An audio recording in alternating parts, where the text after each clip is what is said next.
intoxicated to drive in excess of 6 hours after this collision. This was an individual who operated his motor vehicle in a highly intoxicated condition. Next, we have the manner of driving. And unlike many cases that we are faced with, vehicular cases that occur in the middle of the night, where we rely on accident reconstruction and markings on the road to determine how an accident or collision happened, we need not do that in this case. There was video from a nearby barn which captured this collision. It captured the defendant's vehicle move out of its lane of travel, cross over a double yellow line, get all 4 tires into the opposing lane of travel, and cause a head-on collision.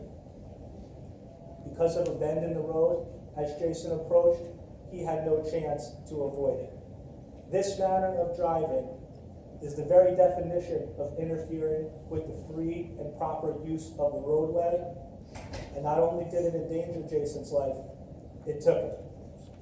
The other thing we know from that video is that Jason was operating his motor vehicle in a perfect condition, directly, squarely in his lane of travel, and accident reconstruction determined within the speed limit or just a few miles an hour over or under. But this isn't the only thing we know from video evidence in connection with this case. We also have captured on video what occurred both prior to and subsequent to this collision. And what the video at Walden Lanes, located just miles from the defendant's residence, showed was that the defendant was there for his weekly bowling league and that he consumed over several hours in excess of 10 alcoholic beverages. And we don't have to take anyone's word for that. We know because a state police investigator sat there, he watched the video, and he counted them. And frankly, I believe he said he stopped at 10. But in case you don't want to take the video as evidence, we also have the bartender who corroborated that he had approximately 10 alcoholic beverages that night. We also have on video what happened in the moments after this collision. One of the first responders to the scene was a Village of Walden police officer who was wearing body-worn camera. And as you know now from hearing Amanda speak, Jason wasn't alone on that road. Him and Amanda were driving in tandem, her a very short distance behind his vehicle. She witnessed this collision, and this body-worn camera depicted the moments that Amanda approached Jason, saw him, in the aftermath of this collision. Suffice it to say, following the viewing of this body-worn camera, one can hardly be described as being the same. And I would suggest to you that Amanda's pain and suffering should be a factor to consider with respect to this sentence. Having so much video in a case like this makes it rare, unusual, and difficult in a sense. Oftentimes in criminal proceedings, I hear the word used, aberration, to excuse or mitigate against a defendant's conduct. I would suggest to you that what Mr. Wilson did, this defendant did, on March 3rd, March 4th, was no aberration. In fact, one of the first witnesses in this case, whose statements were contained in the blood affidavit submitted to Your Honor in support of his blood order, indicated that Dennis bowls, and when he bowls, he drinks. This is corroborated by the bartender who served him that night and many nights before that. This was a weekly bowling league, and this defendant lived only miles from the bowling alley. This court can draw reasonable and logical inferences from those facts, but I would suggest to the court that this is not the first time the defendant drove while he was intoxicated. He endangered many users of the road on his nights back from Walden Lanes on a weekly basis. And he admitted as much in his pre-sentence investigation that he has drank and driven in the past. Sometimes 1 + 1 = 2, and this court can infer that this happened most likely on a weekly basis. And I know this court will only make its determination based upon the facts that it has before it, but this is sentencing, and at sentencing the court can consider all relevant facts in all relevant circumstances. And I believe these to be relevant. Another relevant fact that was learned through this investigation was that this defendant was offered a ride. He was offered a ride from Walden Lanes that evening. He made a series of choices that night. A choice to consume alcohol, a choice to consume more alcohol, a choice to decline a ride, and ultimately made a choice to drive. He lived so close to the bowling alley that a walk home wouldn't have been unreasonable. Jason Exley had his whole life ahead of him. He's only 28 years old. And as a result of this defendant's choices, that life was lost. And while he wasn't perfect, as none of us are, he operated his vehicle perfectly that evening. Unfortunately, that wasn't enough to keep him alive. This type of conduct warrants the harshest of sentences, and for that reason, the people ask the court to impose 6 to 18 years in state prison. Thank you. Mr. Osmer? Thank you, Judge. On behalf of my client, he wishes first to extend his deepest sympathy and condolences and sorrow to the family of Jason. He wanted to do that, and he's done that at the arraignment. Prior to the arraignment, his family offered their condolences on his behalf at a time that Dennis was hospitalized. The case is clearly a tragedy. Mr. Rosenwasser might argue a preventable tragedy, but a tragedy nonetheless. A tragedy not for just one family, but for two families. Choices were made that night, but choices were also made here in the court. Taking responsibility is oftentimes the first step to healing and to rehabilitation, and maybe even one day forgiveness.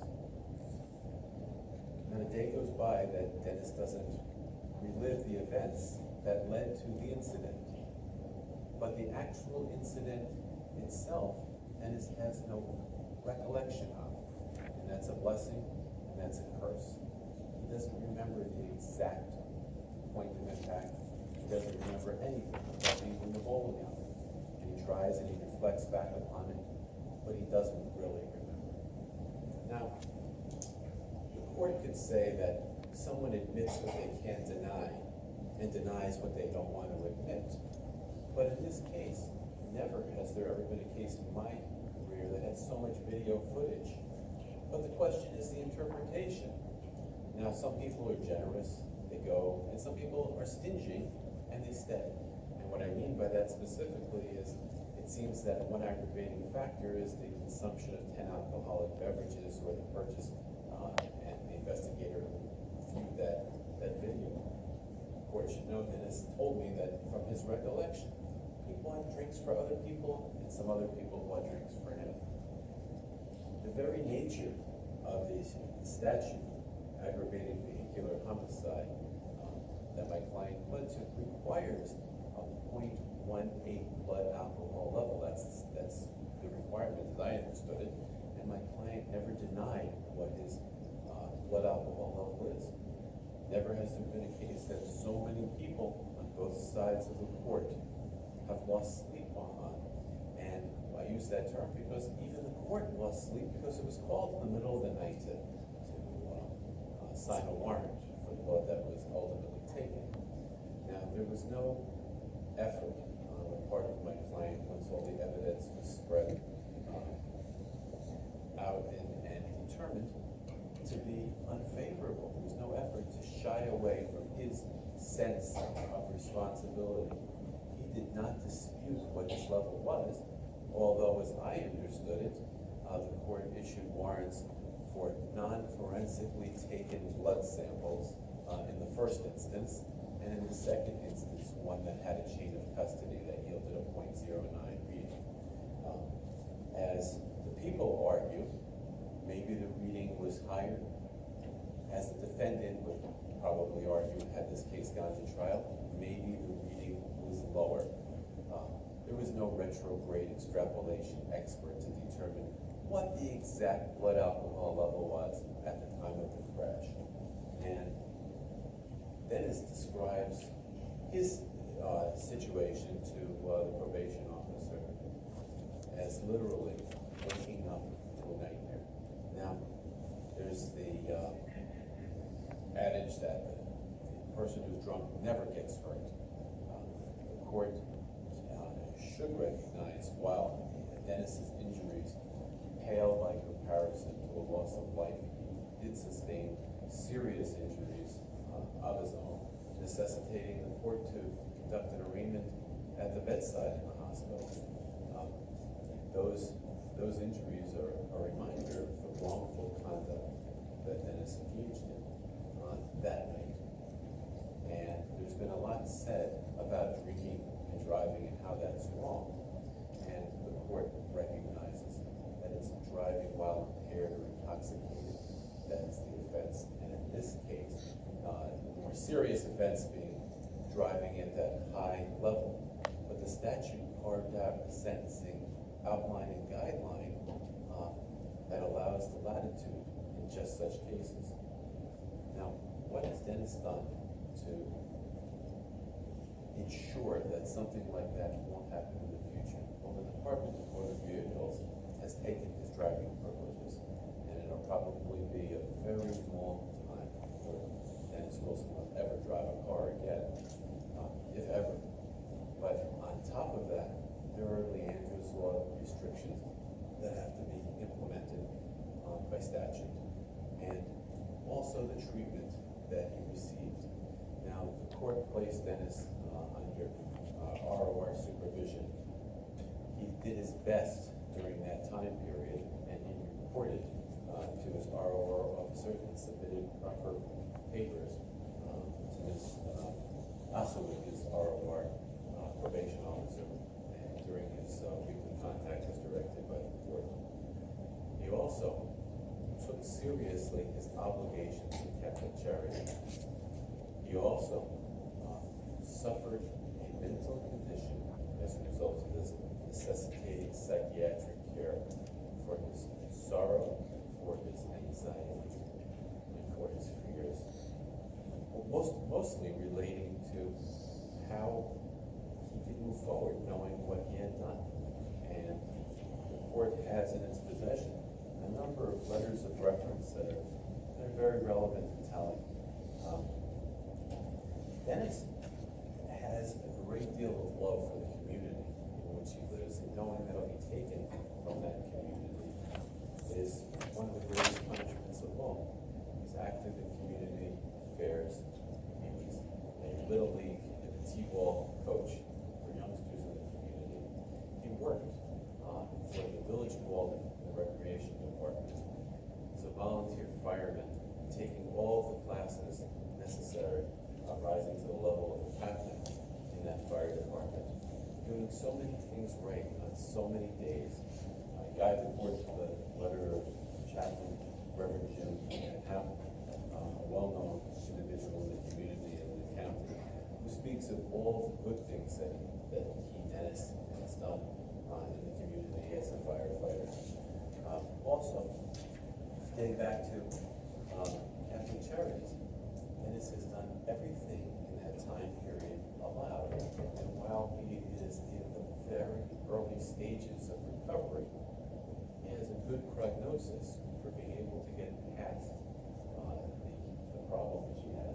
And he's spoken to me candidly that he looks forward to perhaps being eligible for a KSAT program, and maybe even one day himself becoming a counselor to help other people that have problems such as his. Now, Dennis's substance abuse is limited to alcohol.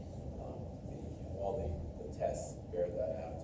All his tests in Catholic Charities have been negative during the time period he's been there. And the toxicology screen also bore that out when I questioned. It's a sad mistake. It's also a mistake that Dennis made, being fatal and tragic.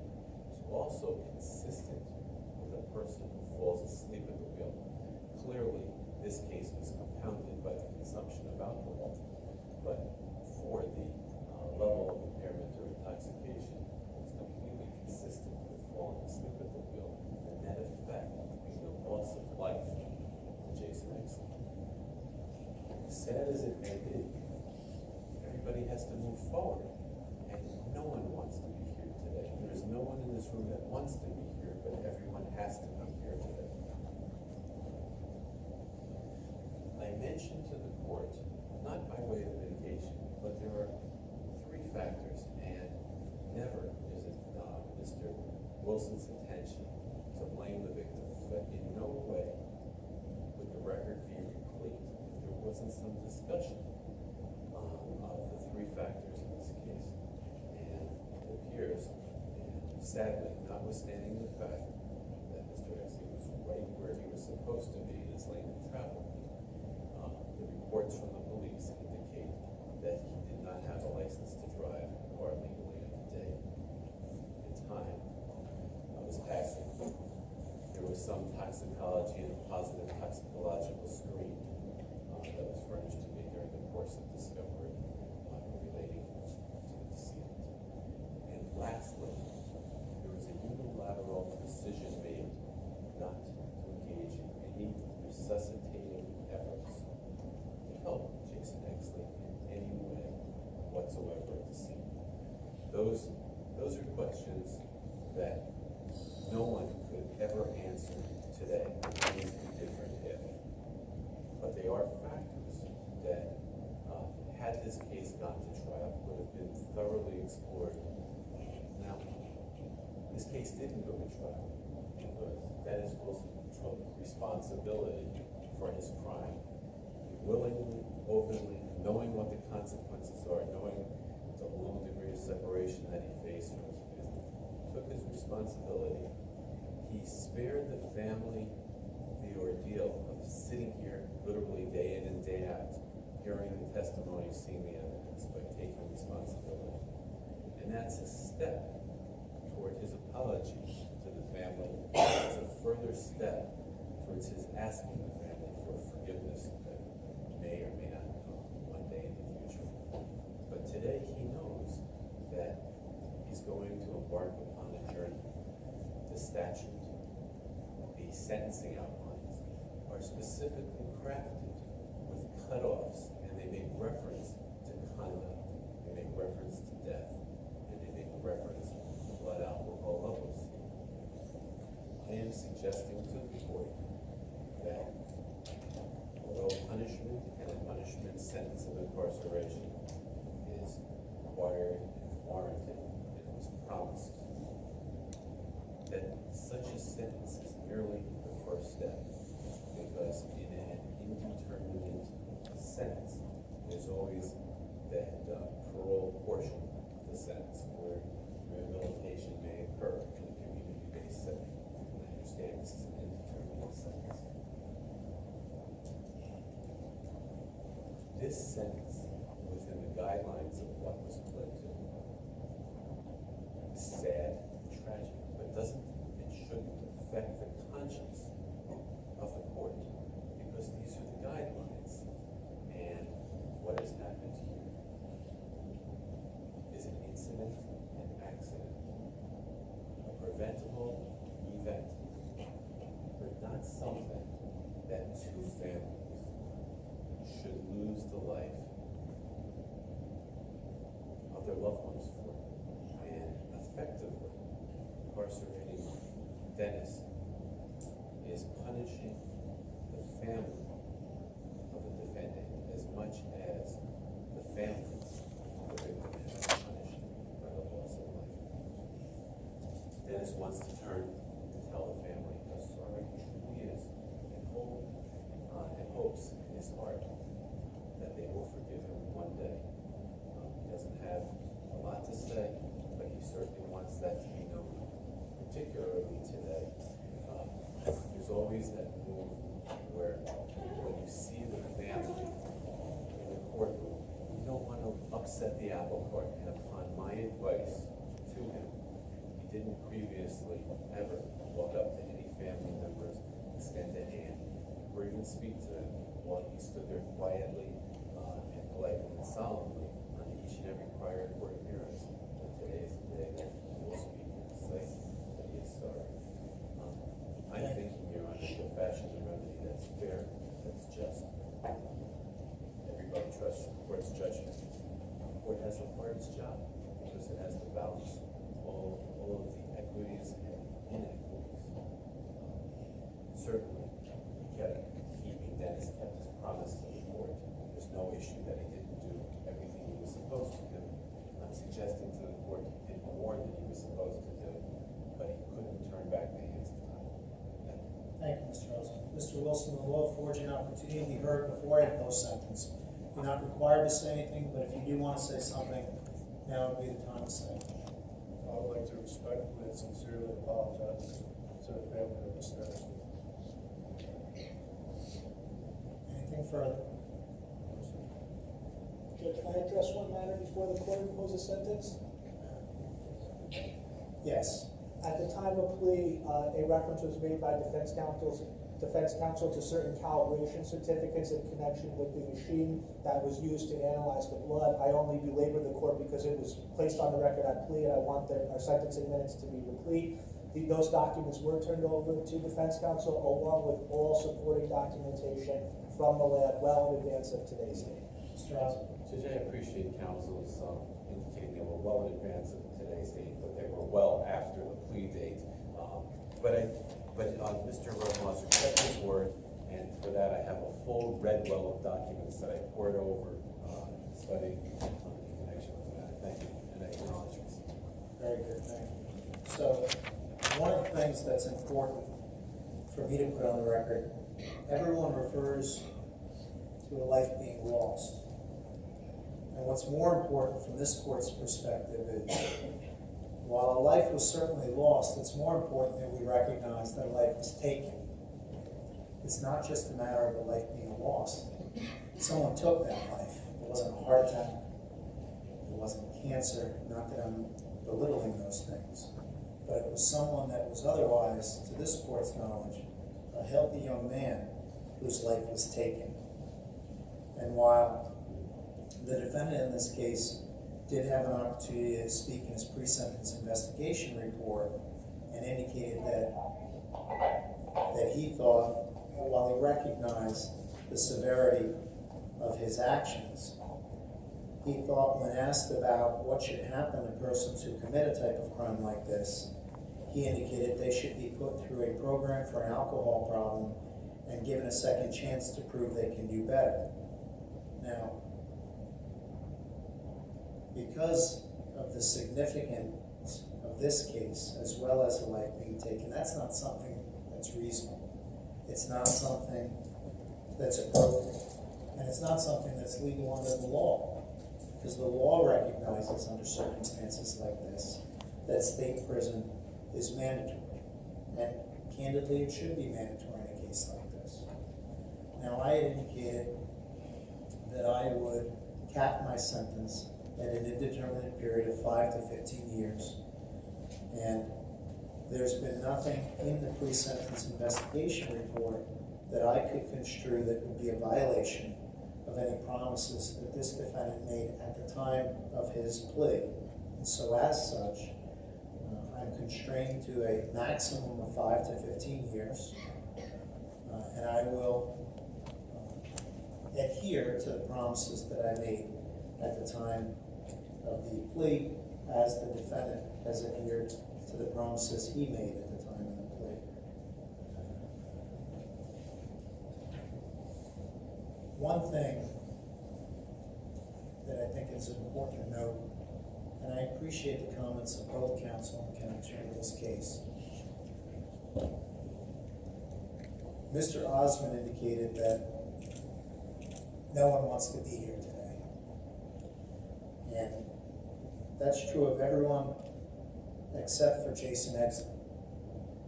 He and his family would give anything for him to be here today. But because his life was taken, he's unable to do so. And by virtue of that, it's the judgment and sentence of this court that this defendant will be sentenced to an indeterminate period of incarceration, the minimum which would be 5 years, the maximum which would be 15 years. There's a mandatory $300 surcharge, a $50 DNA databank fee, a $25 crime victim assistance fee. And under Leander's law, it is required that a conditional discharge also be issued. That conditional discharge will be for 3